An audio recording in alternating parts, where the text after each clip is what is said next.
We've talked before about the distinction between feeling and emotion. We've talked about the importance and the usefulness of a feeling for making decisions and running your life. And we've talked about what characterizes an emotion. Go watch the other video if you're interested. We haven't talked about the usefulness of an emotion.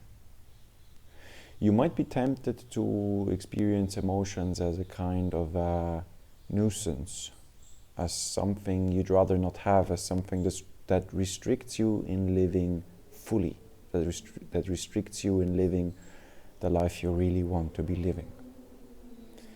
Now, as it turns out, an emotion is very useful if you're interested in transformation, growth, evolution, and healing. Why is that?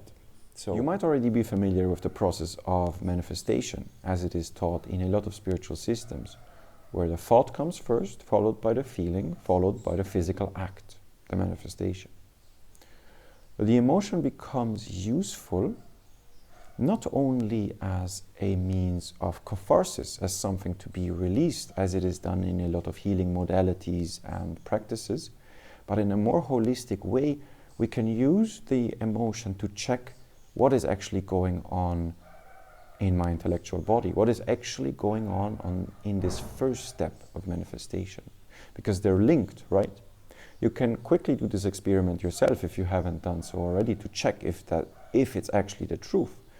So you can think of something, you can think of a person that you love, or you can think of a situation that isn't going so great in your life, or you can think of something that arouses you sexually, and you can quickly check, you can quickly see for yourself, it actually has an effect on your emotional body and your physical body. But that's a conscious process, you're doing it consciously. With an emotion, with a trigger, we're talking about an unconscious process. So if you observe yourself in everyday life, and if you check a moment where you got triggered, where an emotion came up, you'll notice that it's not so clear, that this connection between what you're thinking and what you're feeling is not so clear. That doesn't mean it's not there. It only means it's unconscious. So this thought that's causing the emotion is unconscious. And it doesn't just have to be a thought. It's most likely even a story, a decision, a whole concept that's running in your system non-stop. It's so deeply ingrained in you, it's so deeply unconscious that you don't notice it anymore. Like a fish in the water. The fish has become so used to the water because he's been in it so long, he doesn't notice it anymore. It's simply dropped out of the field of his awareness. And it's even more profound than what I just said. It's not that this decision is running in your system. It's not that the story is running in you. It's that you are it. That's what makes your personality.